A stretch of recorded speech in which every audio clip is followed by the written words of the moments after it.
دنیا کا ہر شخص خوشی کا دن مناتا ہے، کوئی شادی کا دن یاد رکھتا ہے، کوئی اپنے ملک کی آزادی کا دن، لیکن افسوس جب نبیوں کے سردار محبوب رب العالمین کی ولادت کی خوشی منانے کی بات آتی ہے تو کچھ لوگ اعتراض کرنے لگتے ہیں۔ میلاد منانا بدعت ہے۔ میلاد منانا اسلام میں اضافہ ہے۔ صلی اللہ علیہ وسلم نے کبھی اپنا سالگرہ بنائے یا صحابہ نے یا تائین یا تبع تائین نے کبھی ان کا سالگرہ بنائے۔ آج ہم انہی اعتراض کو قرآن اور حدیث کی روشنی میں دیکھیں گے اور جواب دیں گے تاکہ حق اور باطل میں فرق واضح ہو جائے۔ یاد رکھیے، لوگوں کا اعتراض ہے میلاد بدعت ہے، میلاد منانا بدعت ہے۔ وہابی اور دیوبندی کہتے ہیں کہ میلاد بدعت ہے کیونکہ نہ نبی نے کیا اور نہ صحابہ نے کیا۔ دکھاؤ ابو بکر نے منایا، عمر، عثمان، طلحہ، سعد، سعید، زبیر رضوان اللہ علیہ مجمعین نے منایا۔ تو ہم اس کے بارے میں کہتے ہیں سب سے پہلے بدعت کی تعریف سمجھتے ہیں۔ بدعت وہ نیا کام جو قرآن اور حدیث کے خلاف ہو، لیکن جو چیز قرآن اور حدیث کے مطابق ہو وہ بدعت حسنہ ہے اور جائز ہے۔ لیکن یاد رکھیے، حضور علیہ السلام نے فرمایا جو اسلام میں کوئی اچھا طریقہ جاری کرے اس کے لیے اس کا اجر بھی ملے گا اور اس پر عمل کرنے والوں کا اجر بھی۔ قرآن کو ایک مصحف میں جمع کرنا، تراویح کی جماعت، اذان میں الصلاۃ خیر من النوم پڑھنا کا اضافہ، یہ سب کام بعد میں ہوئے لیکن سب نے قبول کیے۔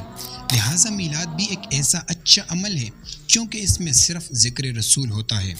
دوسرا اعتراض یہ ہے کہ ولادت کی تاریخ متعین نہیں تو 12 ربیع الاول کو کس طرح آپ لوگ مناتے ہیں؟ ان کا انتقال بھی 12 ربیع اول میں ہوا۔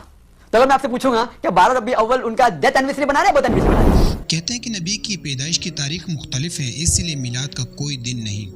تو ہمارا جواب یہ ہے، زیادہ تر محدثین اور مؤخرین کے نزدیک ولادت 12 ربیع الاول ہے اور یہی سب سے مشہور قول ہے۔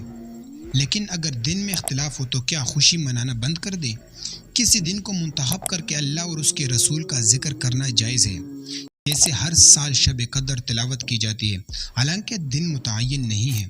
تیسرا اعتراض یہ ہے کہ میلاد میں کھڑے ہو کر سلام پڑھنا شرک ہے۔ کہتے ہیں سلام پڑھنے کے وقت کھڑا ہونا شرک ہے۔ تو جواب یہ ہے کہ کھڑا ہونا شرک نہیں بلکہ تعظیم کی ایک صورت ہے۔ صحیح بخاری میں ہے، رسول اللہ صلی اللہ علیہ وسلم نے فرمایا قوموا الی سیدکم، اپنے سردار کے استقبال کے لیے کھڑے ہو جاؤ۔ جب صحابہ اپنے سردار کے لیے کھڑے ہوتے تھے تو کیا حضور علیہ السلام کے ذکر میں کھڑے ہونا ناجائز کس طرح؟ کھڑا ہو کر سلام پڑھنا دراصل ادب اور محبت کی نشانی ہے، نہ کہ شرک کی۔ چوتھا اعتراض یہ ہوتا ہے میلاد پر پیسہ ضائع ہوتا ہے۔ کہتے ہیں میلاد پر پیسہ ضائع کیا جاتا ہے، لیکن جواب یہ ہے، قرآن میں ہے فَبِذَلِكَ فَلْيَفْرَحُوا، اللہ کے فضل اور رحمت پر خوشی مناؤ۔ اللہ اور اس کے رسول کے ذکر پر خرچ کرنا فضول نہیں بلکہ عبادت ہے۔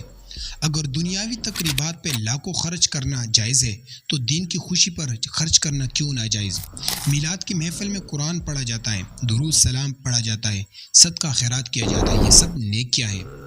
لیکن پانچواں اعتراض یہ ہے کہ میلاد صرف بر صغیر میں ہے۔ کہتے ہیں میلاد صرف بر صغیر میں ہوتا ہے، عرب میں نہیں تھا۔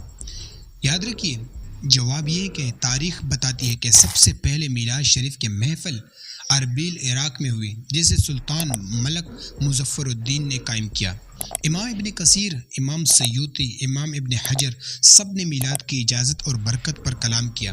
مصر، باقی شام، عراق، یمن اور حجاز میں صدیوں سے میلاد کی محفل ہوتی رہی۔ صرف بر صغیر نہیں بلکہ پوری امت میں میلاد منانا جاتا رہا۔ لیکن یاد رکھیے میرے بھائیوں، میلاد النبی پر اعتراض دراصل محبت رسول کی کمی کی دلیل ہے۔ اہل سنت والجماعت قرآن اور حدیث کے ساتھ یہ اعلان کرتے ہیں کہ میلاد مصطفیٰ بدعت نہیں بلکہ ایمان کی تازگی ہے۔ محبت رسول کا اظہار اس طرح لوگ کرتے ہیں، جو خوشیاں دنیاوی چیزوں پر مناتا ہے وہ جائز ہے، لیکن جو خوشی سید الانبیاء کی میلاد پر منانے آئے تو اس پر اعتراض کیوں؟ آئیے ہم سب عہد کریں کہ میلاد النبی کے محفل کو عام کریں، اپنی نسلوں کو رسول اللہ صلی اللہ علیہ وسلم کی محبت دیں اور دنیا کو بتا دیں کہ ہمارا سب سے بڑا دین مصطفیٰ ہے۔ اللہ تعالی ہمیں میلاد کی برکتوں سے فیاض یاب کرے۔ دوستو، اگر آپ کو یہ ویڈیو پسند آئی تو ویڈیو کو لائک، چینل کو سبسکرائب کر کے بیل آئیکن کو دبائیں۔ ملتے ہیں اگلی ویڈیو میں۔